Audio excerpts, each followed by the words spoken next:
bienvenue. Merci beaucoup de être là aujourd'hui avec nous. Lors de cette session, nous allons offrir quelques informations, un peu de contexte et nous allons présenter le groupe appelé Coalition des religieux, religieuses pour la justice, GCOR. Je sais qu'il y en a certains d'entre vous qui sont vraiment familiers avec ce groupe. Je vois des visages bien connus parmi vous. Et peut-être il y a certains d'entre vous qui entendent parler de nous pour la première fois et qui êtes là pour apprendre depuis le début qui nous sommes et ce que nous faisons en tant que GCOR. Peut-être vous êtes un ami depuis toujours ou un ami qui vient d'arriver. C'est un vrai plaisir de vous avoir parmi nous et merci beaucoup de ce désir de partager votre temps qui est si précieux avec cette coalition. Je veux commencer avec une présentation. Comme vous voyez à l'écran, je m'appelle Teresa Blumenstein et je suis l'une des coordinatrices globales de JCore. Je suis ici dans le bureau central de JCore à la ville de New York. Je suis une laïque et je travaille dans cette communauté parmi beaucoup de congrégations des sœurs catholiques, des prêtres, de frères. Ça fait presque 10 ans que je travaille dans des différents endroits et j'ai été l'une des coordinatrices de JCore depuis environ 8 ans. Je voudrais donner un petit moment à notre autre coordinatrice globale, Katie, afin qu'elle se présente. Merci, Télessa. Je suis Katie Garrison et je suis aussi laïque et je suis l'une des coordinatrices globales pour la coordination pour la coalition pour la justice ici à New York. Et comme Teresa, je suis membre de cette communauté religieuse auprès des Nations Unies environ 10 ans et je suis chez J-Code depuis environ 4 ans. C'est un vrai plaisir d'être avec vous et on va raconter d'autres choses un peu plus tard. Teresa. Donc, magnifique. Aujourd'hui, nous allons commencer ce temps ensemble avec le point numéro un, qui nous sommes en tant que coalition pour des religieux pour la justice. La façon la plus facile de se rappeler, nous sommes des hommes et des femmes qui travaillent pour la transformation globale aux Nations Unies et ailleurs. De façon plus spécifique, JCOR est une coalition de 24 organisations ayant une identité religieuse catholique romaine. Toutes sont agréées par les Nations Unies, toutes ont des représentants au siège des Nations Unies à New York, aux États-Unis. De façon collective, ce groupe d'organisations représente plus de 200 congrégations de sœurs, frères et prêtres catholiques. Et en tant que euh, groupe, ils sont présents dans plus de 130 pays. Dans certains endroits, il est difficile de réunir 200 congrégations différentes sous le même parapluie. Lorsqu'il y a un point clair d'unité, étant la foi partagée, les racines catholiques communes, tout ceci nous ramène à un engagement commun qui définit notre travail commun.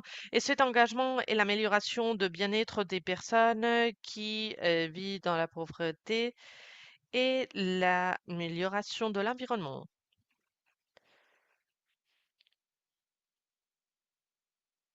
Voici toutes les 24 organisations que j'ai mentionné dans la diapo précédente. Si vous ne voyez pas le nom de votre congrégation, peut-être vous voyez le nom de l'ONG qui inclut votre congrégation, qui représente votre congrégation auprès des Nations Unies.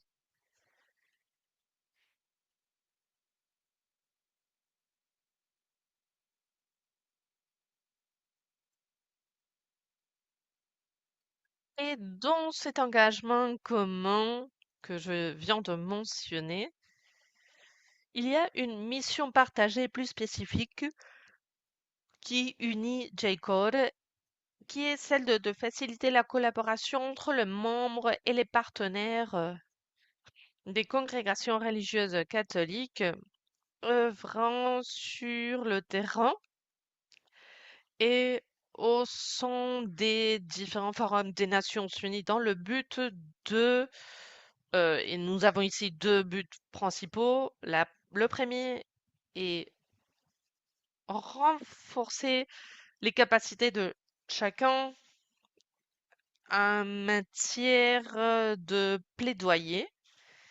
Et le deuxième but de notre mission, de notre activité, est d'avoir un plaidoyer collectif. Avec ce plaidoyer, notre objectif est toujours de faire des pas en avant en faveur de la justice sociale, économique et environnementale, ainsi que de la paix dans les différentes instances internationales, régionales et nationales.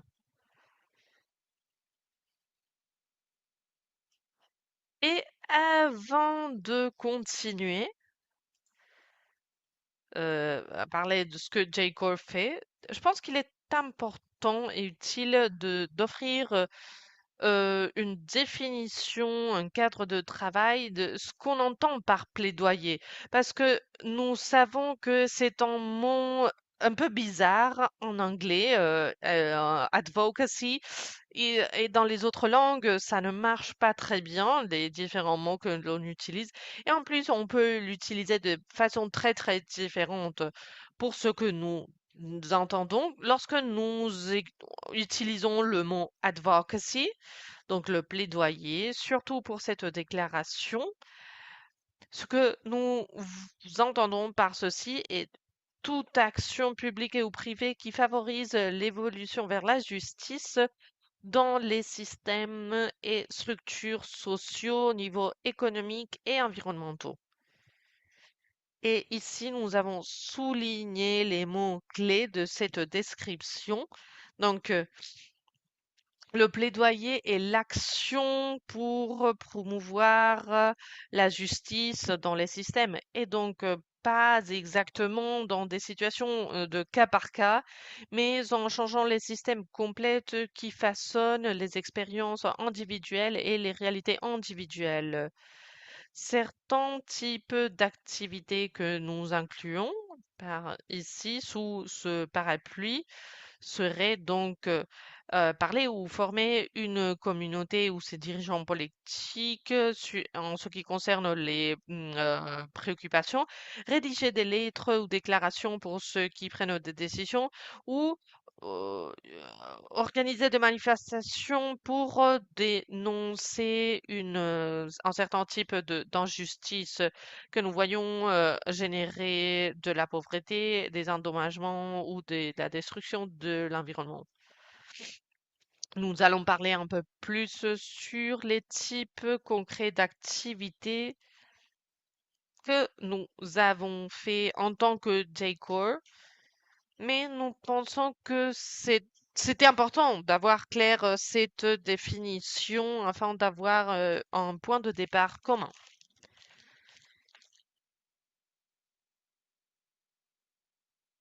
Donc, afin de comprendre J-Corp, nous pensons qu'il est important d'avoir une idée de l'histoire, de l'origine de J-Corp, c'est-à-dire pourquoi ce groupe de 24 organisations a décidé de se réunir de cette nouvelle façon à ce moment de l'histoire. C'est une histoire entre 2015 et 2017, un moment où les membres ont commencé un processus assez long de planification et de débat sur comment pouvait-on collaborer d'une façon un peu plus formelle. Il y a eu des différents domaines dans ce conversation. L'une des façons de penser dans ce processus de planification était une lecture collective des signes des temps. L'un des signes de temps qui a amené à la formation de Jaco, c'était l'observation de la tendance globale à la baisse du nombre de vocations à la vie religieuse. Et au sein de cette tendance, les membres fondateurs de Jaco ont vu au moins deux questions importantes qui étaient des défis et auxquels il fallait faire face. La première, comment pouvons-nous, étant de moins en moins dans nos congrégations, comment pouvons-nous mettre en pratique euh, la collaboration entre les charismes propres à nos communautés pour mener à bien notre mission commune? Et la deuxième question qui émerge de cette tendance est une question de durabilité, pas seulement pour les congrégations en soi, mais pour une durabilité aux communautés auxquelles nous servons. La question est comment préserver la dignité des personnes que nous servons le jour où nous ne pourrons plus assurer une action caritative spécifique au sein d'une communauté locale donnée. Donc, c'est en fait une question sur comment nous pouvons continuer à servir les communautés où nous avons une présence, même dans un avenir où il n'y aura plus une présence physique parmi ces communautés.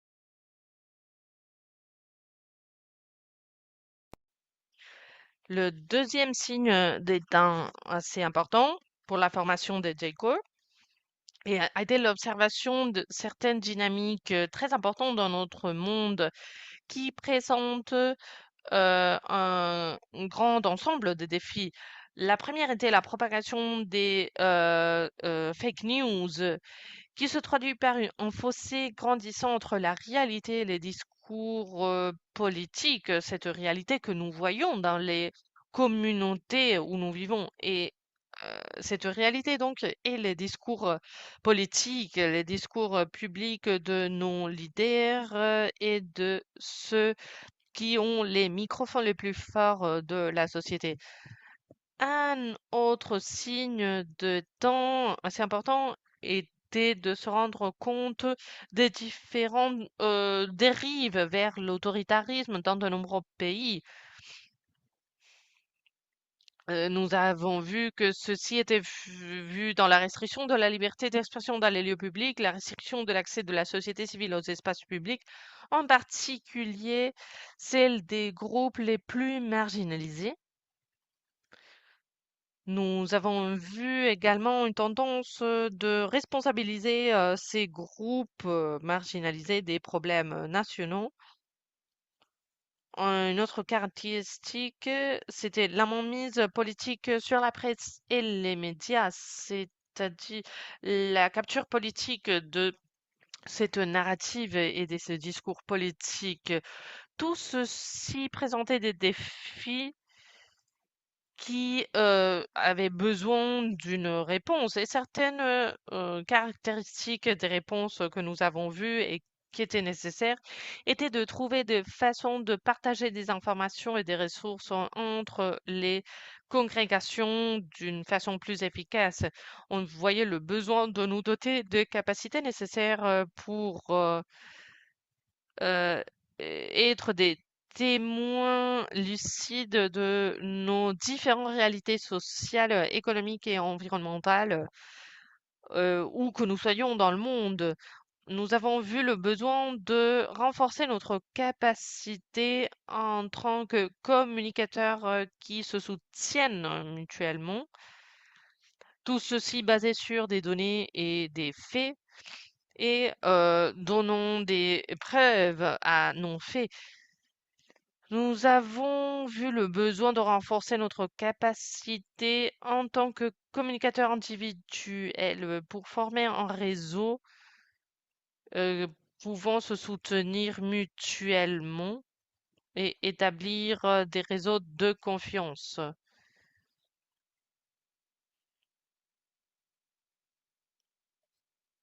L'une des conditions importantes qui est apparue ici était de faire entendre la réalité vécue par les personnes dans les marges de la société où nous servons nos communautés, aux différents forums où les décisions politiques sont prises et où les structures de nos sociétés se dessinent afin que l'expérience réelle des gens qui vivent et qui souffrent de façon différente soient les expériences qui façonnent nos systèmes.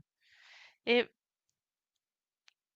pour finir, nous avons vu qu'il y avait une condition, il fallait commencer à parler d'une voix informée, structurée, unie, afin de demander des comptes au gouvernement quant à leur engagement. Peut-être vous avez vu que je n'ai pas lu le dernier point des signes des temps parce que je voulais développer un peu plus ceci. Euh, à l'époque, on a adopté de façon unanime les ODD, les Objectifs de développement durable. C'est l'agenda des Nations Unies pour les années 2015 à 2030. Et comme ces objectifs ont été adoptés par toutes les nations qui font partie des Nations Unies, nous avons vu que c'était une opportunité unique et sans précédent pour nous, les personnes de bonne volonté, qui cherchent une transformation dans les réalités auxquelles nous servons. Comme cet agenda représente euh, une langue unifiée, on pourrait l'appeler. En ce qui concerne les préoccupations et l'agenda des Nations Unies, et elle reflète également d'une façon très spécifique les différents ministères où nos membres participent partout dans le monde. Et en fait, les apostolats où nos membres ont travaillé pendant des siècles, des fois, bien avant l'adoption des objectifs de développement durable. C'est un domaine où les Nations Unies cherchaient une action globale dans des... Nous, en tant que communauté ayant une expérience très locale parmi les marges du monde, mais qui avons une présence au niveau global à travers nos corps de représentation auprès des Nations Unies, nous reconnaissons ici, et nous voyons ici un agenda magnifique qui réunissait toutes les nations du monde, tous les peuples du monde, avec une mission commune qui incluait beaucoup des éléments qui font partie de notre vision pour la ville de Dieu. Ce serait des garder comme fente de la pauvreté, santé pour tout le monde, éducation, eau et énergie pour tout le monde, égalité des sexes et réduction d'autres types d'inégalités et beaucoup de types d'actions pour protéger la santé de notre environnement, nos systèmes, des institutions publiques fortes qui puissent assurer la justice et la paix. Voici une agenda merveilleuse sur le papier et un beau moment au global pour réussir à atteindre ces objectifs. On savait que ça n'allait être que des papiers, des mots sur le papier si on ne faisait pas un suivi de tout le travail vers ces objectifs. Surtout parmi les communautés auxquelles nous servons, des communautés qui sont vraiment marginalisées qui sont très vulnérables dues aux structures et aux systèmes qui gouvernent notre monde. Ici, nous avons vu une opportunité pour ceux et celles parmi nous qui étaient déjà dans le marge et dans les zones les plus lointaines ou qui sont très fréquemment oubliées. Si on pouvait se mobiliser autour de cet agenda et faire entendre la voix de ces communautés pour voir comment on est en train de mettre en œuvre ou pas mettre en œuvre cet agenda, on pourrait faire en sorte que les gouvernements travaillent pour une mise en œuvre de cet agenda si puissante. On voulait chercher cette opportunité, rendant la langue de cet agenda disponible pour toutes les communautés du monde, afin que toutes ces personnes puissent être des participants dans l'agenda et de nos progrès vers ces objectifs. Tout, de, tout, Tout ceci requiert un grand travail pour et probablement c'est un travail que aucune des organisations aurait pu faire toute seule. Grâce à la collaboration et nous sommes maintenant une équipe unie. C'est comme ça que nous avons formé la coalition et les 17 membres qu'il y avait au début qui ont augmenté dans ces presque 8 ans jusqu'à 24 membres actuels.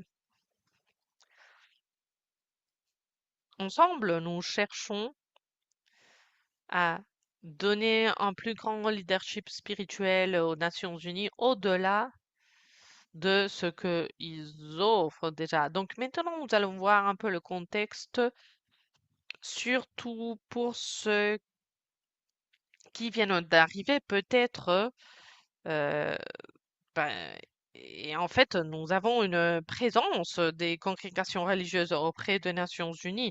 Je vais offrir quelques idées de pourquoi c'est très important pour l'apostolat de certaines des congrégations religieuses en général, et surtout en ce qui, comment est cet apostolat. Donc, la première partie. Pourquoi? Participons-nous sur le système des Nations Unies en tant que congrégation religieuse. Comme nous savons, les Nations Unies sont un endroit très politique et pour certaines d'entre nous, ce n'est pas un endroit de spiritualité. Mais en tant que réponse à cette pensée, nous aimons rappeler que l'une des racines les plus importantes pour notre mission, ce sont les principes de la doctrine sociale de l'Église, qui nous appelle tout d'abord à avoir un sens de solidarité entre les personnes et entre la création qui partageons la planète. Ceci nous rend, nous fait être triste ou pas très à l'aise lorsque nous voyons la souffrance autrui. Nous reconnaissons la souffrance autrui comme la nôtre et ceci nous ramène à être plus unis au niveau global dans notre analyse et pratique éthique. La doctrine sociale de l'Église nous appelle à reconnaître la dignité du travail et des droits des travailleurs. C'est l'un des sujets qui nous fait considérer et étudier les systèmes économiques de notre monde. La doctrine sociale inclut aussi les principes que toutes les personnes ont des droits et des responsabilités, et ceux-ci qui forment de systèmes de bonne gouvernance dans le monde. Lorsque nous voyons l'équilibre de ceci nous appelle à participer en tant que famille, en tant que communauté. Et la communauté, logiquement, peut s'étendre jusqu'au niveau global. Nous reconnaissons que nos congrégations sont présentes dans beaucoup de pays du monde et sont considérées comme une seule communauté. Ceci nous appelle également à prendre soin de la création, et ceci nous appelle à défendre la dignité humaine.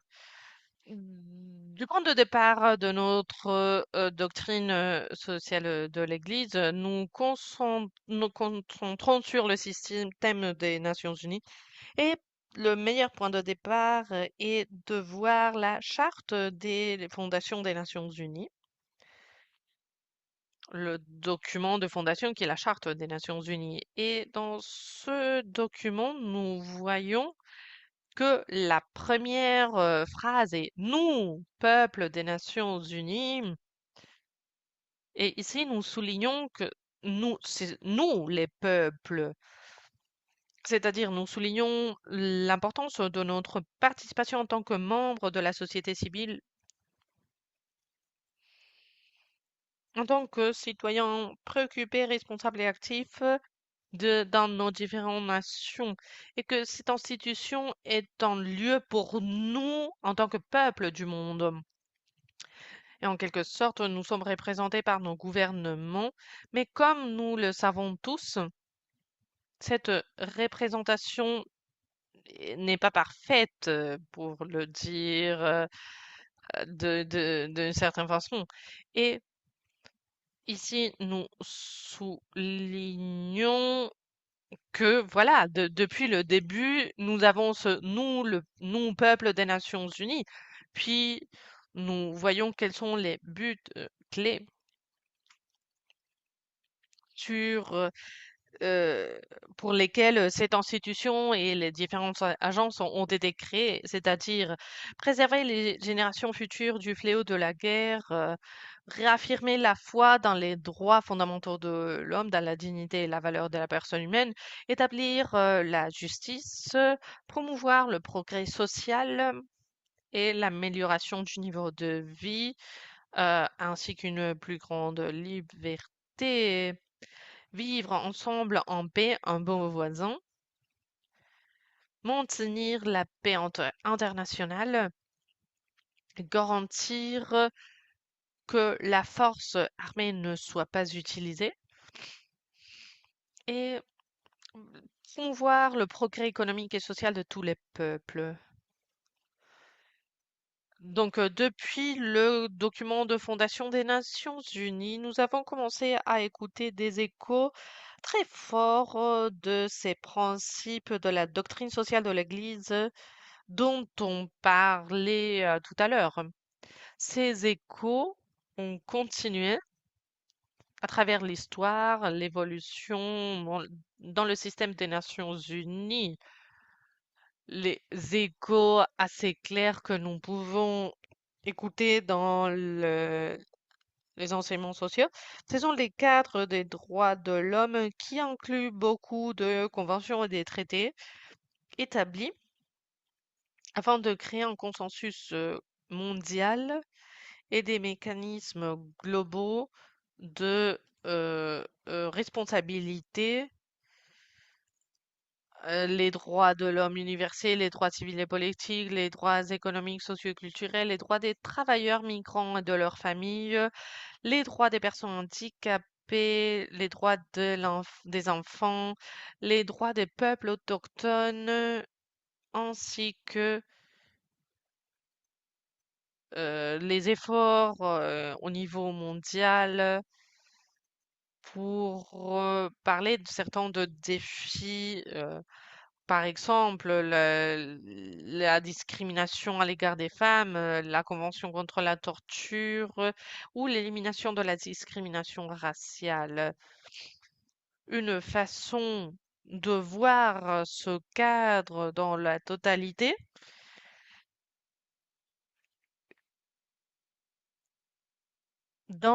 ce sont les principes de la doctrine sociale de l'Église dans un langage laïque compris par d'autres gens, dans n'importe quelle société, avec tous les contextes de foi.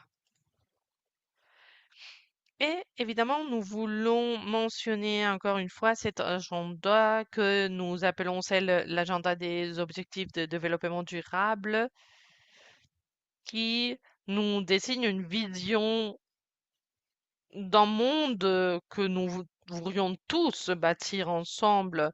On pourrait penser à ceci en tant que route de feuilles séculière vers la cité de Dieu,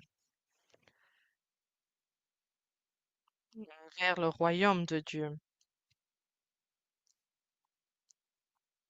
Si on veut un peu plus d'informations sur la partie spirituelle dans l'espace politique des Nations Unies, nous avons deux petits soutiens assez forts de responsables des Nations Unies.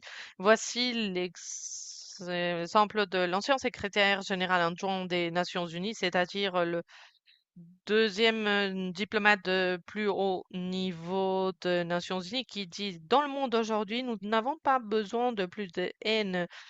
Nous avons besoin de plus d'espoir et de prendre conscience que nous vivons ensemble. C'est la manière dont, à l'avenir, nous aborderons les questions de migration des réfugiés, dont nous aborderons les développements, dont nous nous attaquerons aux causes profondes pour mettre fin plus tôt au conflit. Et parlant de son mandat en tant que secrétaire général adjoint, il a dit: «J'espère avoir fait revivre la tradition de la dimension spirituelle du travail des Nations Unies et de prendre en conscience qu'il y a une dimension spirituelle nécessaire dans ce que nous faisons.»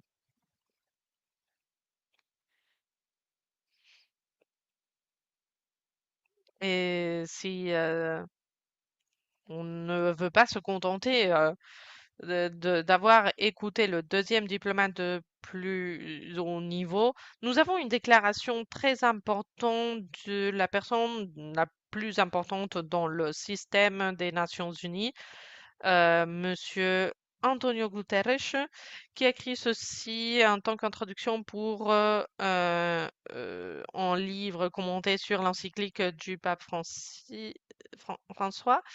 Et il a dit que les dimensions spirituelles de l'action des Nations Unies ont tendance à être négligées et sous-estimées. Pourtant, les principes énoncés dans la charte, la paix, la justice, l'égalité, la dignité et la valeur de la personne humaine font écho aux enseignements des traditions religieuses du monde entier et nous invitent tous à réduire la souffrance humaine. Alors que nous méditons sur Laudato Si, notre maison commune est en ruine.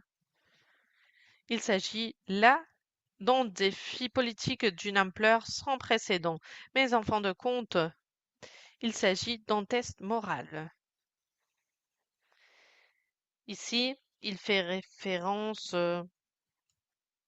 au fait que maintenant nous avons beaucoup d'informations sur la nature des défis auxquels nous faisons face en tant que communauté globale. Et donc, l'un des plus grands défis est celui de parler à la volonté politique, bon, disant que nous savons ce qu'il faut faire pour résoudre ces défis. Et afin de parler à cette volonté, nous devons parler à notre bonne volonté. Nous devons étudier nos consciences, notre morale, et trouver la force et le courage de faire ce qu'il faut faire pour le bien commun.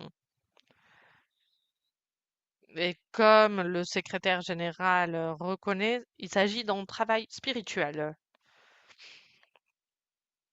D'autre part de cette équation, nous avons un grand soutien des leaders de notre propre tradition spirituelle qui parlent du rôle si important de la spiritualité qui doit être appliqué au espace politique et aux activités politiques.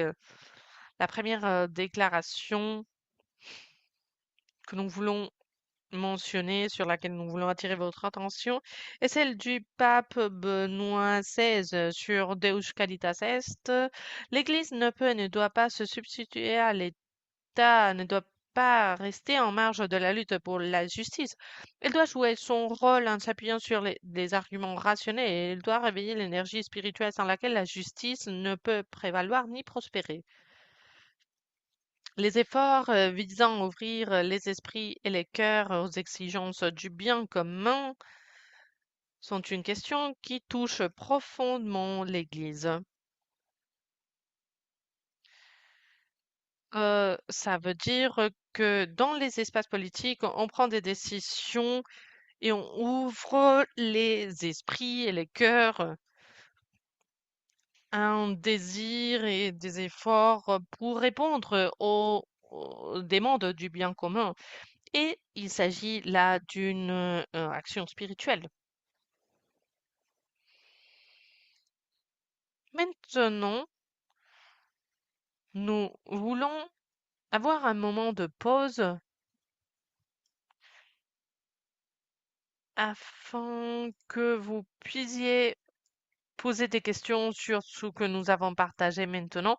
Mais avant ceci, nous avons un sondage très très court pour tout le monde.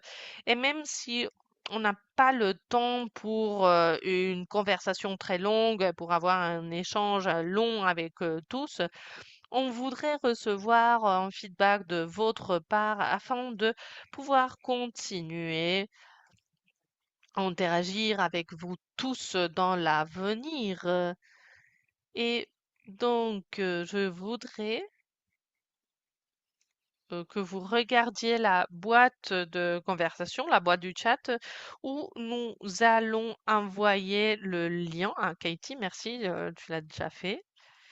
Et là, vous allez voir sur le message le plus récent, vous allez voir trois liens.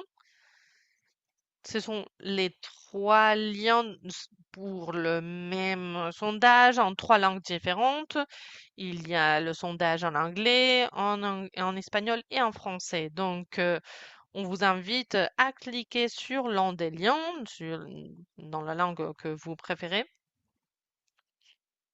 Et vous allez arriver en formulaire très court où vous allez être invité à répondre à la question sur votre domaine d'intérêt, de passion dans le cadre des sujets traités par les ODD. Nous allons faire quelques minutes en silence afin que tout le monde puisse ouvrir le lien et répondre à cette question. On vous demande également d'écrire votre nom et congrégation parce que nous voulons savoir avec qui nous pouvons parler lorsque nous créons un événement sur un sujet précis. Nous voulons savoir qui est intéressé et qui a peut-être une certaine expérience dans ce domaine afin de pouvoir nous mettre en contact avec vous et pouvoir parler sur les sujets qui vous passionnent. Nous voulons savoir quels sont ces intérêts de votre côté. Donc, je ne vais plus parler pendant 2 minutes et je vais vous laisser répondre à ce sondage. Après, nous allons donner la parole, donner un espace pour les questions sur tout ce que nous avons dit jusque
Je vois qu'il y a tu- toute une série de questions des gens sur la boîte du chat. Euh, nous allons envoyer les résultats de ces sondages avec un courriel de suivi de tout ce que nous sommes en train de faire aujourd'hui. Donc, si vous n'arrivez pas à trouver le lien sur la boîte du chat ou vous n'arrivez pas à écrire des choses sur la présentation, ne vous inquiétez pas parce que nous allons vous envoyer tout ceci par courriel après cette réunion à travers le courriel avec lequel vous vous êtes enregistré sur Zoom. Si vous avez partagé le lien de Zoom, je vous demande de diffondre ces informations avec les personnes avec lesquelles vous avez partagé ce lien. Hum, J'essaie de vous aider sur la boîte du chat, mais ne vous inquiétez pas parce que vous allez avoir l'occasion de répondre à ce sondage après.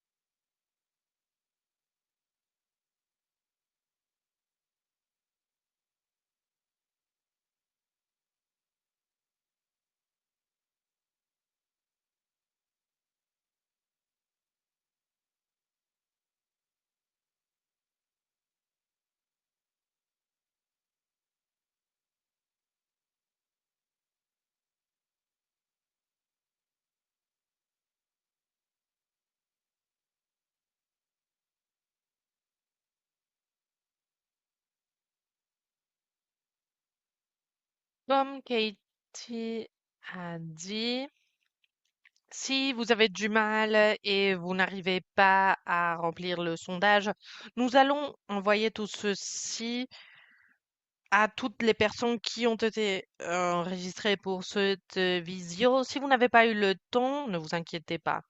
Maintenant, nous allons ouvrir l'espace pour des questions que vous pouvez avoir sur ce qui a été partagé pour le moment. Nous avons vu une demande pour faire des commentaires de sœur Stella Stott, d'une Dominicaine qui travaille pour les Sœurs des Santanès et qui a aidé à créer Unanima International. Donc, si vous voulez parler, oui, tout à fait. J'espère que ceci marche bien. En 2001, j'étais c'était la coordinatrice de justice des Sœurs des Santagnès. Et alors, les dominicaines, les franciscaines et des différentes congrégations religieuses avaient leur propre représentation. Il y avait des congrégations où, comment les sœurs de Sainte Agnès, qui n'étaient pas liées à deux groupes un peu plus grandes. De cette notion de vouloir être représentée au sein des Nations Unies, Unanimement International a été créé. Quand on a commencé, il n'y avait que 6 congrégations membres. Ceci est arrivé à 34 congrégations qui étaient représentées dans le sein de Unanima, dans les différentes parties du monde. Il y a très peu longtemps, ils ont pris la décision de se dissoudre. Ce, ce qui me donne un peu d'espoir, c'est que J-Core est une continuation de ce travail, en fait. Comme je disais, maintenant, les laïcs peuvent représenter toutes les femmes et les hommes religieux auprès des Nations Unies. Donc, ce n'est pas terrible que Unanima n'existe plus parce que je vois que J-Core est la continuation naturelle de cet apostolat. Merci beaucoup. Merci beaucoup, sœur Stella. Je suis tout à fait d'accord. Il y a une présence très forte dans la collaboration de Unanima qui est très présente dans l'esprit et la façon de travailler de J-Core et de la façon qu'il y a de la formation. Au niveau personnel, moi, j'ai commencé à travailler sur J-Call quand j'étais assistant exécutif de Unanima. Et donc, il y a une grande présence de Unanima, du personnel de Unanima, ainsi que de l'esprit et le modèle de la formation de J-Core. Y a-t-il des questions que quelqu'un voudrait poser sur tout ce que nous avons commenté jusque maintenant? Si vous avez des questions, vous pouvez lever la main sur Zoom ou la main physiquement si vous avez l'écran connecté. Si vous allez sur l'icône, sur la touche plus et réaction, bah, peut-être c'est plus simple, connecter votre caméra et lever la main. Mais voilà, si tout ceci ne marche pas, vous pouvez tout simplement ouvrir le micro et vous pourrez parler directement. Je vois la main de Fulgam. Je ne sais pas si j'ai bien prononcé le nom, désolé.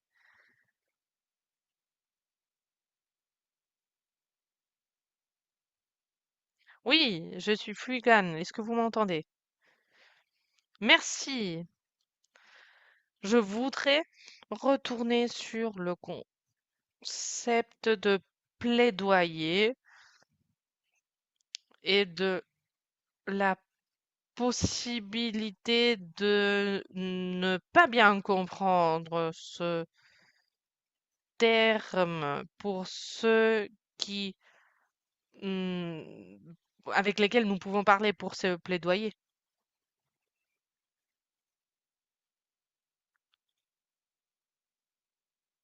Donc, est-ce que la question est sur ce auquel nous voulons arriver, peut-être ne pas, qui ne comprennent pas bien ce plaidoyer. Alors, c'est une composante importante de l'esprit de notre travail, donc le plaidoyer. Souvent, lorsque les gens pensent au plaidoyer ou la promotion de la justice, on imagine des conflits, des tensions, ou peut-être ceux qui défendent font face aux leaders politiques de façon presque violente, comme si c'était une bataille. L'approche que nous encourageons pour nos membres et pour notre communauté est celle de l'approche diplomatique. Peut-être le leader avec lequel tu vas parler a des mauvaises intentions. Peut-être il veut se servir lui-même et la communauté que nous servons ne lui soucie pas du tout. Et peut-être là, il y a des décisions, des tensions entre leur point de vue et le nôtre. Mais ce que nous cherchons est d'arriver avec une ouverture au dialogue et aux conversations avec n'importe quel leader afin de promouvoir et inviter et appeler à l'humanité de ce leader.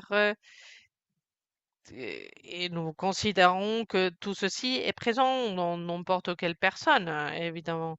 Donc appeler à sa bonne volonté et encourager ces personnes de bonne volonté et pas puis un endroit d'intérêt propre. Non, parce que nous savons que dans certains cas, ils agissent peut-être à cause d'une perte de foi, une foi qui est nécessaire pour la justice dans le monde. Donc, s'ils ont perdu la foi, Par exemple, pour que tout le monde ait ce besoin basique répondu. Donc, ce que nous cherchons à faire, c'est à travers nos ministères, à travers nos bons pratiques, de dire, écoute, nous sommes préoccupés par ceci et nous sommes sûrs que vous êtes préoccupés par ceci, cette souffrance, c'est dans la communauté, dans le pays. Et voici l'action que nous avons entreprise pour essayer de réduire ce problème. Et nous voudrions partager cette pratique, les leçons que nous avons tirées, et parler avec toi sur comment nous pouvons travailler ensemble afin de résoudre ce problème. Parce que nous savons que nous voulons tous que les gens de votre pays aient tout ce dont ils ont besoin. Nous voulons qu'ils soient bien. Donc, nous voulons appeler un objectif commun et avoir cette conversation depuis une perspective commune, faisant des recommandations ou répondant à des possibilités de partenariat dans la collaboration et ne pas nous concentrer sur la partie négative et la critique de ce que nous ne, de ce qui n'est pas bien fait. Évidemment, on peut partager des recommandations et de la réalité, mais il y a toujours des suggestions et des invitations à une association, un partenariat. C'est comme ça que nous essayons de ne pas penser au plaidoyer euh, d'un point de vue de combat, mais plutôt d'un point de vue diplomatique. Nous sommes tous dans la même équipe pour servir le bien commun. Ce serait l'esprit de ceux qui essayent de promouvoir le plaidoyer. Merci pour la question. Merci. Lia, Lia, à vous la parole.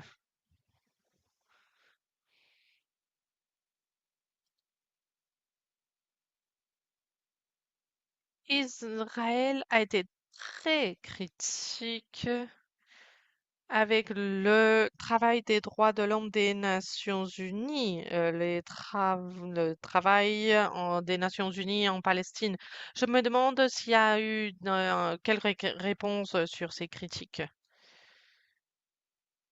ou des soutiens exprimés aux Nations Unies ou par les politiciens. Enfin, merci. Oui, merci pour la question. En tant que coalition, nous avons des différents membres qui contribuent de façon active et qui participent au groupe de travail Israël-Palestine, qui est une communauté de ONG qui travaillent ensemble ici au siège des Nations Unies à New York afin de traiter de façon précise la violence qu'il y a entre les États de Palestine et Israël. Ceci a inclus beaucoup d'activités tout au long des années, depuis l'existence de ce groupe qui existe depuis des années, voilà, sous euh, la violence actuelle, l'occupation actuelle, mais tout au long du temps, il y a eu beaucoup de déclarations, beaucoup de réunions, et ils ont fait des visites auprès de leaders religieux des communautés israéliennes et palestiniennes. En ce qui concerne la défense des droits de l'homme auprès des Nations Unies, c'est quelque chose que nous faisons mm, toujours dans notre plaidoyer parce que nous utilisons le langage de la protection des droits de l'homme et c'est le langage que nous utilisons. Nous utilisons les structures et systèmes que nous soutenons et que nous utilisons pour critiquer les différentes actions et les différents systèmes des gouvernements individuels. Nous le soutenons continuellement utilisant ce type de vocabulaire en tant que vocabulaire propre, en tant que façon de communiquer ce qui est bien et ce qui n'est pas bien lorsque nous évaluons le comportement de différents États, des différentes entreprises multinationales.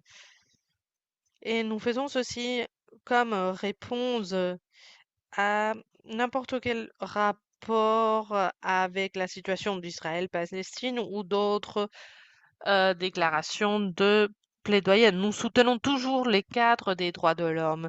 En même temps, je voudrais ajouter que nous n'avons pas de souci à offrir des critiques réelles et valables au système des Nations Unies parce que il a certaines erreurs. Hum,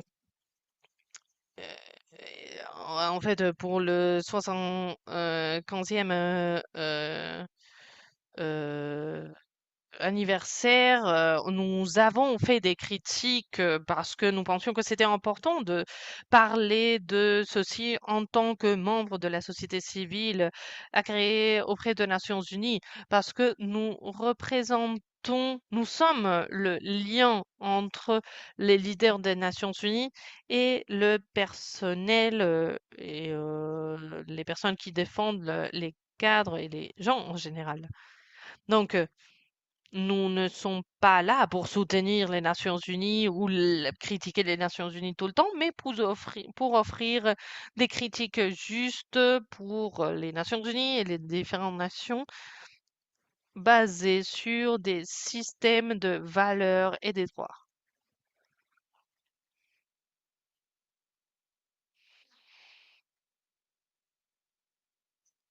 Y a-t-il d'autres questions?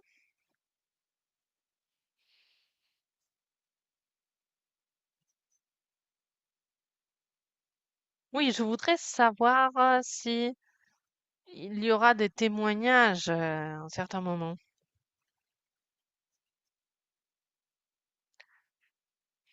Quelque chose que l'on a fait peut-être dans un pays. Ben oui, en fait, je pense que avec ceci, nous pouvons passer directement à la deuxième partie de la présentation parce que je vais partager certains détails pour avoir une image plus précise de, de ce pourquoi nous collaborons avec le système des Nations Unies. Katie va nous expliquer comment nous participons avec le système des Nations Unies. Nous allons écouter davantage des détails.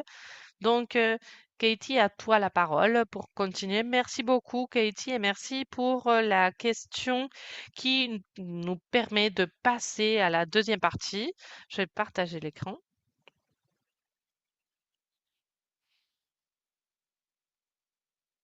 Donc, comme Teresa disait, il y a une base très belle de notre articulation de pourquoi de ce travail. Comme vous voyez, vous êtes curieux sur le comment nous participons au système des Nations Unies. Comme Teresa disait avant, notre présence en tant qu'entité religieuse auprès des Nations Unies, ben, nous avons une relation spéciale avec les Nations Unies en tant que société civile auprès du système des Nations Unies. Nous sommes des organisations non gouvernementales ou ONG. Et comme Teresa disait, nous sommes le lien entre ce représentants gouvernementaux et les créateurs de politiques aux espaces des Nations Unies, comme l'Assemblée générale, le Conseil de sécurité, et nous sommes le lien entre les leaders religieux, et les personnes solidaires avec les différentes politiques. Il y a environ 30 ONG agréées pour collaborer avec l'ONU au nom de plus de 200 congrégations religieuses catholiques qui représentant voilà, plus de 200 congrégations partout dans le monde. Et même s'il y a 30 ONG catholiques, je voudrais dire que nous sommes une petite partie de cette trame de ONG. car il y en a environ 6000 agréés auprès des Nations Unies. Donc, j'aime bien dire que nous sommes petites mais puissantes. Je voudrais souligner également ce que nous pensons que nous pouvons apporter en tant que religieux, religieuses à ce contexte d'environ 6000 ONG. Pourquoi est-il important que nous soyons là? Et pourquoi nous soulignons quelle est la valeur que nous apportons? Tout d'abord, comme on disait, nous pensons que nous sommes des experts.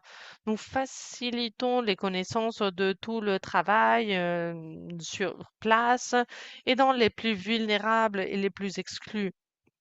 Très souvent, les responsables politiques des Nations Unies ne participent pas de ces données, de cette information, n'ont pas d'accès à toutes ces données. Nous avons une certaine impartialité. Nous représentons des communautés qui s'étendent sur plusieurs pays et nous n'avons pas une identité précise d'une nation. Donc nous sommes en partie sur ce point-là.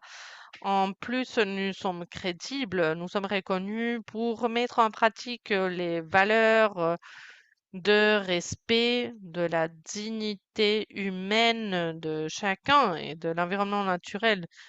Ne pas seulement parler de la dignité humaine, mais donner l'exemple de ce que nous faisons dans les communautés.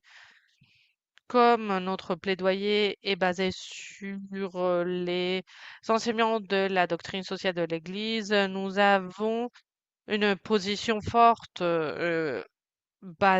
fondée sur la doctrine sociale de l'Église. Et nous ne partageons pas que beaucoup de gouvernements et beaucoup de nations, même les Nations Unies, changent leur point de vue dépendant de qui a le pouvoir, le leadership. Nous, en tant que personnes religieuses, nous défendons notre cohérence. Nous avons un endroit spécial collaboratif. Nous travaillons à travers des coalitions, des comités qui ne parlent pas seulement du changement que nous voulons voir, mais que nous façonnons ce changement, pensons comment attendre ce changement que nous voulons voir. Nous soulignons le bien commun avant la gloire, la réussite ou le pouvoir individuel sur le contrôle des nations. Nous reconnaissons que la force vient de notre voie collaborative. L'une des différentes façons de travailler de façon collaborative, et Teresa en a parlé avant. Alors, la plupart de notre plaidoyer auprès des Nations Unies se fait à travers les groupes de travail. Ces groupes de travail sont formés par différentes ONG qui se concentrent sur des domaines spécifiques. Et comme Teresa disait avant, l'un d'entre eux, c'est le groupe de travail Israël-Palestine. Il y a des ONG, des groupes de travail sur les travaux, sur les droits des personnes indigènes, l'extraction, le soin de l'environnement, fi- finir avec le manque d'habitation, la traite d'êtres humains. Je pense qu'il est important que ces logos que vous voyez à l'écran des différents groupes de travail auxquels J-Core fait partie, bah, tout ceci est soutenu par des personnes religieuses, par des membres de J-Core. Donc, nous avons une voix active, mais aussi nous avons une leadership importante dans tous ces espaces. Dans ces groupes de travail, de façon individuelle en tant que J-Core, comment se traduit ce plaidoyer dans la pratique des Nations Unies? Il y a beaucoup de formats différents. pour ce plaidoyer. Voici certains exemples. Des fois, nous faisons des déclarations orales dans les Nations Unies, des déclarations écrites. Comme vous avez rempli ce sondage avant, Jake Cole demande fréquemment à nos leaders globaux, lorsque nous écrivons ces déclarations écrites, pour partager des expériences grâce aux différentes expériences que vous avez dans vos ministères. Nous nous réunissons avec des diplomates et des responsables politiques. Des fois, ça peut être une réunion individuelle, des fois, ça peut être des réunions avec d'autres groupes, d'autres associations dans le groupe de travail. Tout ceci pour attendre des politiques que nous voudrions voir. Nous parlons également des préoccupations dans le système des Nations Unies. À travers nos représentants ici aux Nations Unies, nous avons des délégués de partout dans le monde. Nous participons dans des déclarations des Nations Unies. Nous participons des événements dans et près du siège des Nations Unies à New York. Nous pouvons faire de recommandations formelles ou informelles sur des nouveaux accords et des résolutions lorsque il y a des négociations. Et nous pouvons également présenter des rapports et des commentaires sur les progrès en matière de droits de l'homme ou l'absence de ce progrès dans ce domaine ou les ODD. Voici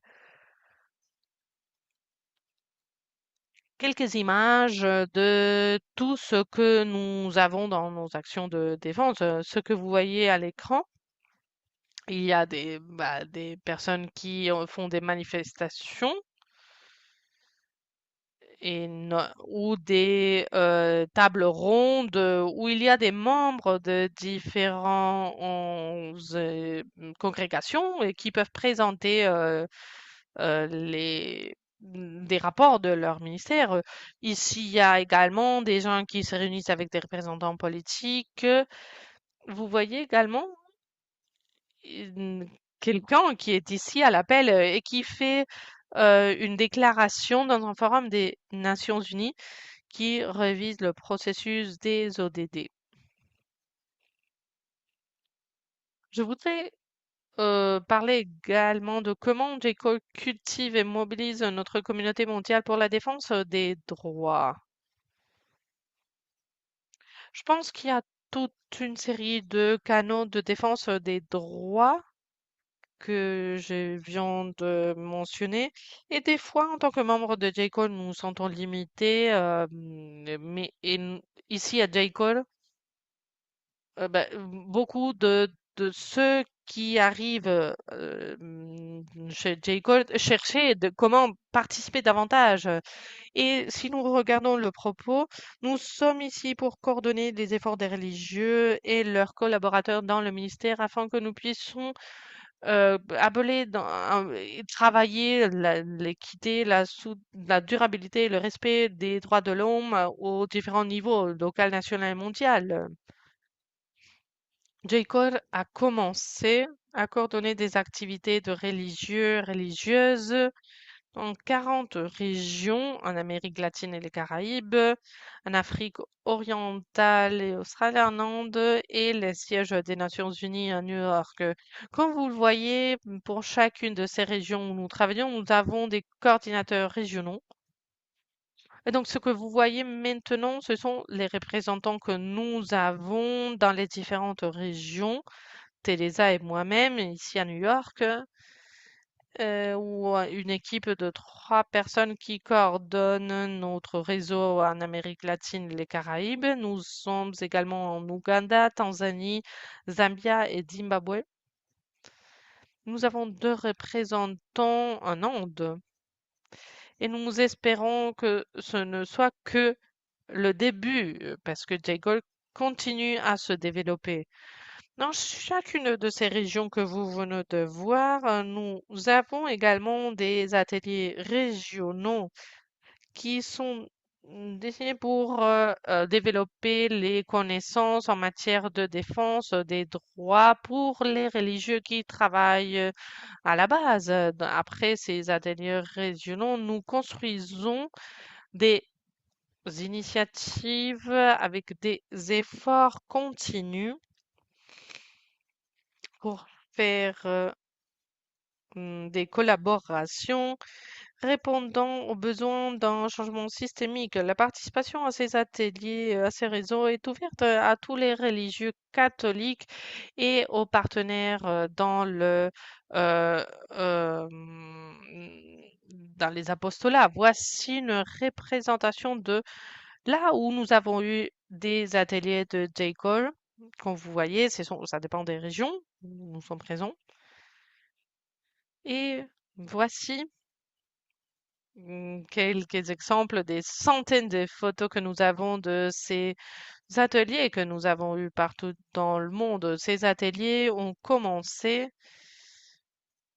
c'était une partie de l'introduction à ce travail, et tout ceci nous amène vers le travail des ODD qui avance vers un travail où chaque région peut parler des sujets les plus importants pour eux et qui peuvent développer au niveau régional pour développer des actions des plaidoyers de façon collective. Voici quelques photos de ces actions de plaidoyer, de tous ces, voilà, tous ces ateliers où tous ces réseaux ont été créés. Je me rappelle en Zambie, ils ont même reçu un prix pour arrêter la traite d'êtres humains. Nous avons des photos ici des photos sur les ateliers qu'on a fait en Afrique, sur le soin de la création, l'éducation,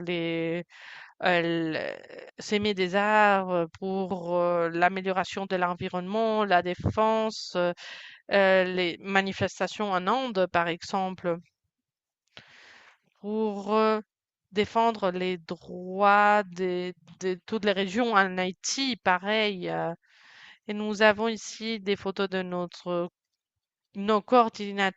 de nos coordinateurs régionaux dans une photo avec le pape. Donc, il y a beaucoup d'actions de plaidoyer dans les différentes régions et tout ceci est dirigé aux domaines qui sont les plus bisogneux au niveau local, de la base vers le haut. JCOR travaille en collaboration avec les membres pour faciliter la participation en présentiel de représentants religieux et religieuses dans le monde, dans les Nations Unies, par exemple. Pour le forum politique de haut niveau sur le développement durable qui se célèbre tous les ans, nous offrons un espace où nous révisons les ODD et nous facilitons également un processus de préparation et de participation de 8 mois de durée afin de donner l'opportunité aux membres de cette communauté de participer de façon pleine à ce processus. Voici certaines photos. Ce sont des exemples de représentants qui viennent des communautés religieuses de tout le monde pour servir en tant que représentants au Forum des Nations Unies sur des domaines si importants comme les droits des personnes indigènes et des femmes, à part les objectifs des ODD. Et une grande partie de ce que nous faisons est de jeter des bons pour essayer de créer des liens pour tout ce que vous faites et ce que l'on fait aux Nations Unies. Il y a un certain développement des capacités qui est dupliqué parce que des fois, la langue que l'on utilise n'est pas la même dans les entreprises ou auprès des Nations Unies. Donc, J. Cole publie des guides accessibles sur les conférences des Nations Unies. afin de vous guider à participer dans les réunions en présentiel et en visioconférence. Lorsqu'il y a toutes ces conférences des Nations Unies, nous publions ces guides en anglais, espagnol, français et portugais. Et nous avons tendance à les produire pour des conférences qui engagent les participants dans des domaines qui sont une priorité. Par exemple, pour les forums sur les inégalités sociales, nous avons des guides sur le forum des inégalités de sexe ou les droits des personnes indigènes ou la conférence annuelle des partis sur le changement climatique et de nouveau sur ce forum de progrès concentré sur les ODD. Nous avons également des sessions de formation pour la communauté des Nations Unies, notre communauté globale, afin d'améliorer la compréhension des membres sur des thèmes, des sujets émergents et pour améliorer la collaboration afin de partager des opportunités et que nos membres puissent connaître les outils et la technologie servant à soutenir le plaidoyer de façon efficace. Nous avons eu des sessions de formation sur comment parler aux, aux diplomates aux Nations Unies, aux ambassadeurs sur la santé mentale. Mmh, et nous sommes toujours ouvertes à des nouvelles idées. S'il y a des domaines très précis d'intérêt, vous pouvez le partager. Je vous invite à consulter notre site web. Il y a beaucoup d'enregistrements auxquels vous avez accès à n'importe quel moment. Je voudrais également vous inviter à des façons de collaborer avec nous. Beaucoup d'entre vous êtes membres d'équipes de leadership nationaux ou internationaux. Nous espérons que vous allez pouvoir nous aider à promouvoir et que les congrégations comprennent le plaidoyer comme une partie fondamentale de leur apostolat. Nous vous demandons à partager ces informations basiques dans vos congrégations au niveau d'analyse sociale et environnementale, droits de l'homme, défense. Nous espérons que vous serez capable d'intégrer tout ceci dans toutes les plateformes de communication de vos congrégations. Vous pouvez également euh, donner des fonds pour envoyer un représentant auprès des Nations Unies. Nous vous appelons à ce que les représentants auprès des Nations Unies puissent être formés pendant 2 semaines, surtout lorsqu'il y a un changement des représentants aux Nations Unies. On vous invite à visiter les bureaux de Nations Unies auprès des Nations Unies de vos congrégations. Et en ce qui concerne le soutien des membres, alors comment est-ce que vous le faites?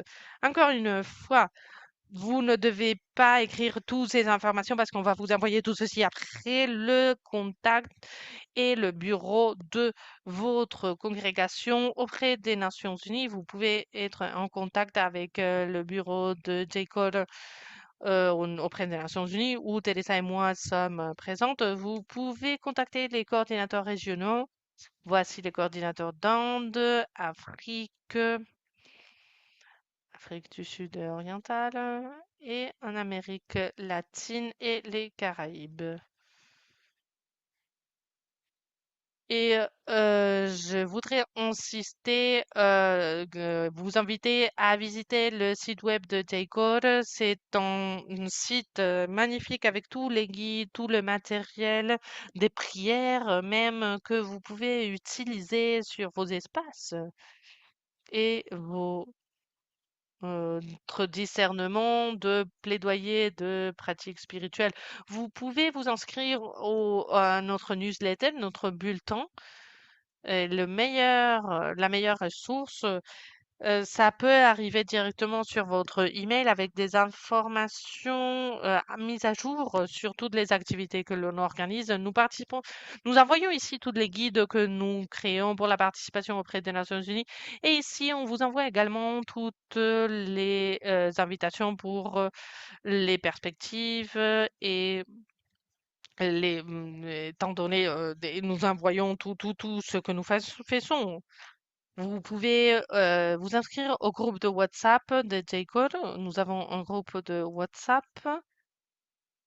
qui a été créé dans les différents ateliers internationaux. Et ici, vous pouvez recevoir toutes les informations de votre réseau régional, voir quelles sont les opportunités à travailler à des ateliers, des opportunités de plaidoyer. Vous pouvez interagir avec nous également sur les réseaux sociaux. Nous sommes sur Facebook, YouTube, LinkedIn et Instagram. Et encore une fois, nous vous encourageons à lire et partager les guides de J-Code sur les conférences. Et l'un des espaces les plus cohérent, c'est l'heure globale mensuelle. C'est une rencontre d'une heure que l'on fait le deuxième vendredi de chaque mois. Nous entrons dans cet espace avec un sujet, un focus thématique. Nous commençons avec une prière. Nous partageons les nouvelles des réseaux régionaux. Et ouvrons l'espace pour partager les préoccupations au niveau global, pour partager des préoccupations et les différents sujets de tous les membres. Je vais m'arrêter ici. Nous avons un deuxième sondage très bref, mais je vois que nous n'avons pas très longtemps. Donc, j'ai mis ce sondage sur la boîte du chat et j'ouvre l'espace si jamais euh, vous avez le temps. Merci, Teresa. Vous pouvez poser des questions en levant la main ou parlant directement ou écrivant sur la boîte du chat comme vous le préférez. Encore une fois, c'est sur la petite icône plus de 3 points et levez la main.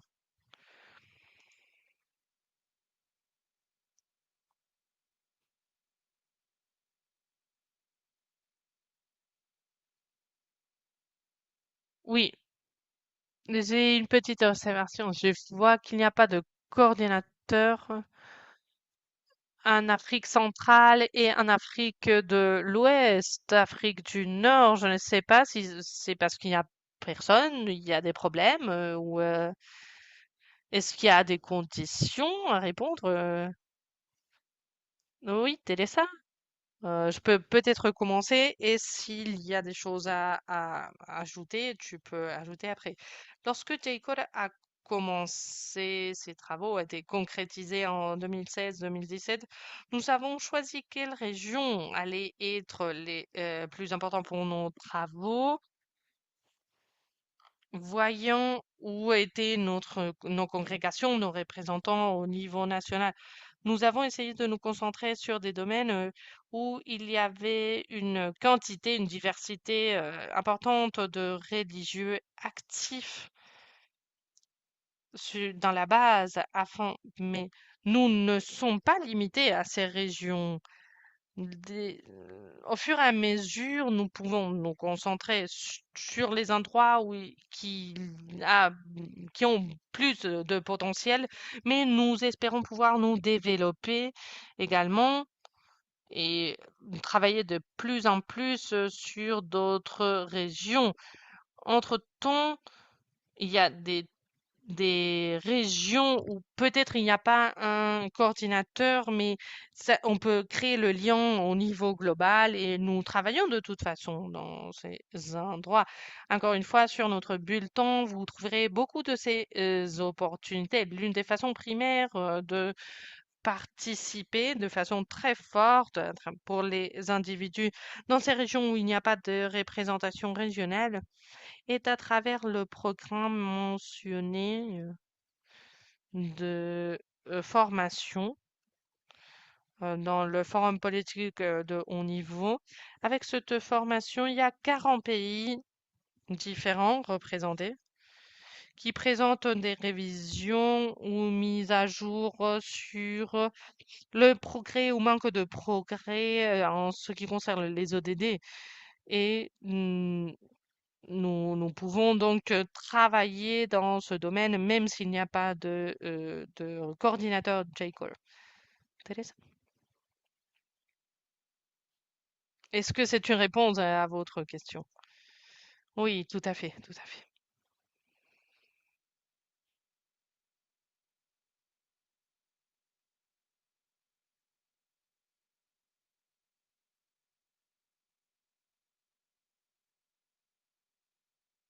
Nous avons un groupe très silencieux ce matin. Je vois qu'il y a toute une série sur la boîte du chat. Si vous avez d'autres questions sur comment... Alors, je sais que Télessa et moi, nous avons beaucoup d'exemples sur des exemples des plaidoyers que nous avons eus ici à New York, mais partout dans le monde, nous pouvons parler des résultats de ces actions. C'est votre moment, vous pouvez parler de votre curiosité et nous pouvons faire de notre mieux pour répondre.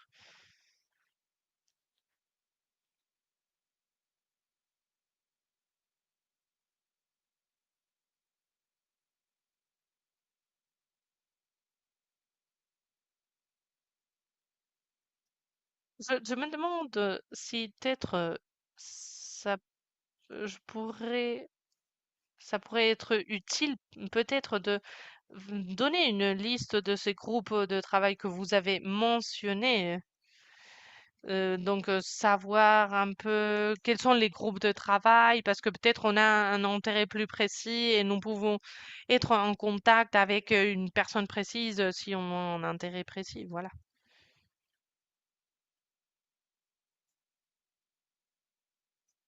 J'essaye de me rappeler parce que peut-être nous avons essayé de faire un sondage parmi les représentants de New York pour savoir les domaines de travail, mais je ne sais pas si on l'a déjà partagé ça, si c'est disponible. Nous avons ces informations, oui, et si quelqu'un veut savoir quels sont les groupes de travail qu'il y a et combien de participants il y a au sein de chacun, ou quels ONG de J-Code participent dans ces groupes de travail, oui, nous pouvons le partager, bien sûr.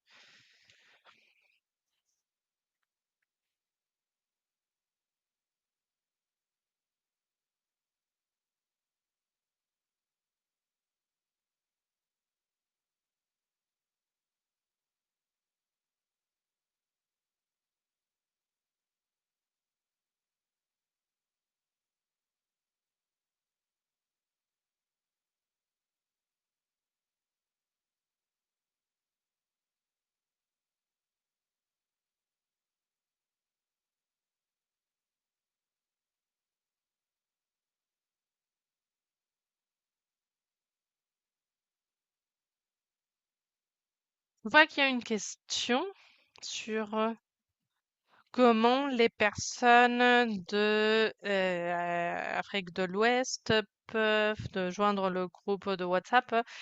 Euh, les groupes de WhatsApp n'est pas disponible pour cette région parce que ils ont été créés après chaque atelier régional.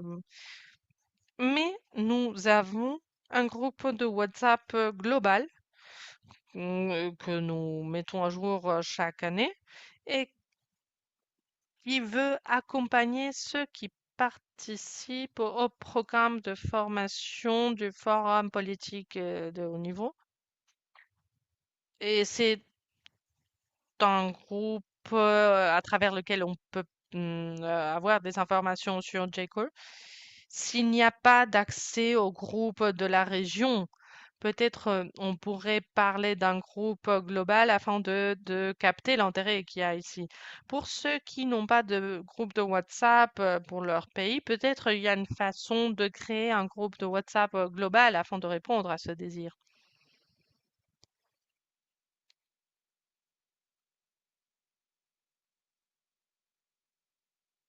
Pour ceux qui me connaissent pas, je suis Jimmy Walters. Je représente la Fédération des Sœurs de la Charité et je suis l'une des personnes à New York pour ce travail de plaidoyer. Je voudrais remercier Jake, Teresa et Katie surtout. J'ai commencé il y a 4 ou 5 ans, et je me rappelle plus. Mais Jake était très important dans ma transition vers cet apostolat. Je ne sais pas où je serais sans Jake. Pas seulement avec en tant que quelqu'un qui a commencé à faire ce travail, j'ai reçu cette bénédiction du travail de J. Cole qui m'a aidé vraiment beaucoup dans ce système si compliqué. Donc, merci beaucoup pour les guides qui sont vraiment utiles. Je sais que ils sont très utilisés et nous participons à beaucoup d'événements, beaucoup de commissions, surtout en automne et en printemps. Et tout ceci nous aide à nous organiser, nous aide à savoir comment participer dans les différents événements. Donc, pour notre groupe, c'est vraiment utile au niveau de la congrégation. C'est une façon, c'est quelque chose que je ne dois pas faire et comme ça, je peux me concentrer sur d'autres choses. Je voulais reconnaître ceci et la valeur de la communauté également. Nous sommes une communauté catholique de personnes religieuses et laïques comme moi. Nous faisons partie d'autres organisations aussi, mais c'est la partie du plaidoyer ici. Le groupe pour faire des déclarations, pour nous entraider et où nous avons des conversations magnifiques sur comment avancer avec dans ce monde qui a une politique si polarisée. Donc vraiment merci, merci pour tout ce qui a été fait, ce qui n'a pas été dit, qui est là derrière qu'on ne le voit pas, mais vraiment merci pour tout ce que vous faites pour les personnes surtout ici à New York. Merci, Jimmy. Merci de cette façon d'encourager la communauté. C'est l'une des façons magnifiques de J. Cole. Le plaidoyer n'est pas un travail facile. C'est normalement difficile, c'est pénible des fois. Il faut persévérer, il faut écouter beaucoup de choses. Très souvent, ce n'est pas facile de nous soutenir. Ce sont des sujets très difficiles et il faut faire ça en communauté. Il faut s'entraider quand il y a des moments difficiles qui arrivent. Et je pense que quelque chose qui est très clair, surtout dans les dernières années, c'est que c'est de plus en plus compliqué au niveau mondial.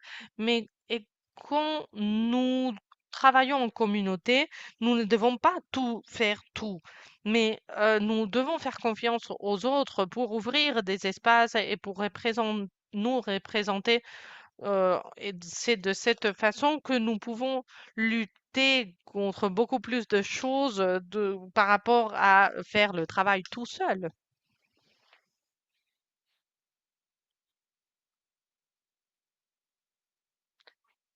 Y a-t-il d'autres questions? Je sais que nous avons présenté beaucoup d'informations aujourd'hui.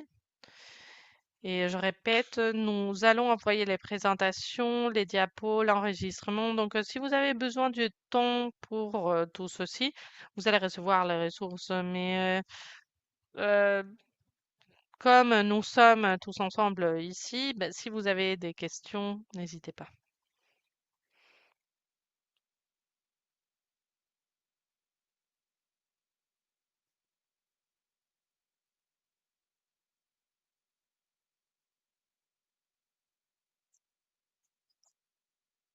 Donc, encore une fois, pour ceux qui ne l'ont pas ouvert, le deuxième sondage est déjà disponible. Vous avez encore là l'anglais, français, espagnol. Vous pouvez cliquer sur le lien avant de finir la réunion et comme ça, vous aurez le temps après. C'est C'est la question pour savoir quels sont les défis auxquels vous faites face en tant qu'organisation, en tant que congrégation, en tant que animateur GPIC, par exemple, peut-être vous voulez mobiliser un peu plus de membres pour faire partie de ce ministère, pour que tout le monde s'engage et que ce ne soit pas quelque chose de différent, non? Nous voulons traiter ces défis que vous avez parce que vous faites partie de cet effort si grand. Nous espérons que votre réponse à ces sondages nous aide et nous espérons pouvoir avoir une conversation avec vous pour savoir comment nous pouvons aider davantage votre congrégation afin de encourager le GPIC dans nos structures, dans la société aussi. En guise de conclusion de tout ce que nous avons partagé avec vous aujourd'hui, nous voudrions partager un proverbe éthiopien qui encourage à continuer dans ce travail si lent de le plaidoyer. Quand les toiles d'araignée s'unissent, elles peuvent immobiliser un lion. Merci beaucoup de votre présence aujourd'hui ici, de votre intérêt pour inclure les différentes toiles d'araignée qui sont peut-être formées par vos congrégations. Merci de vous unir au reste des toiles d'araignée qui font partie de J-Core. Merci de votre présence parce que nous pensons que si nous ajoutons les différentes couches à ces toiles d'araignée, nous pourrons arrêter ce conflit de lions, cette dégradation environnementale, cette pauvreté et tous ces types de souffrances que nous voyons autour de nous qui sont contre notre vision du royaume de Dieu que nous voulons construire. Encore une fois, merci beaucoup pour votre temps si précieux, pour votre attention et pour votre travail. Et merci beaucoup de nous donner cette possibilité de arriver à votre boîte mail avec les différentes présentations, les différents liens. Nous espérons pouvoir continuer à communiquer sur comment nous pouvons nous soutenir pour avancer dans le travail de justice et paix dans de vos différentes congrégations. Merci, merci vraiment beaucoup. Merci à nos interprètes qui nous ont soutenus aujourd'hui, Alberto et Elena. Et merci beaucoup. Nous voulons être en contact avec vous. Merci.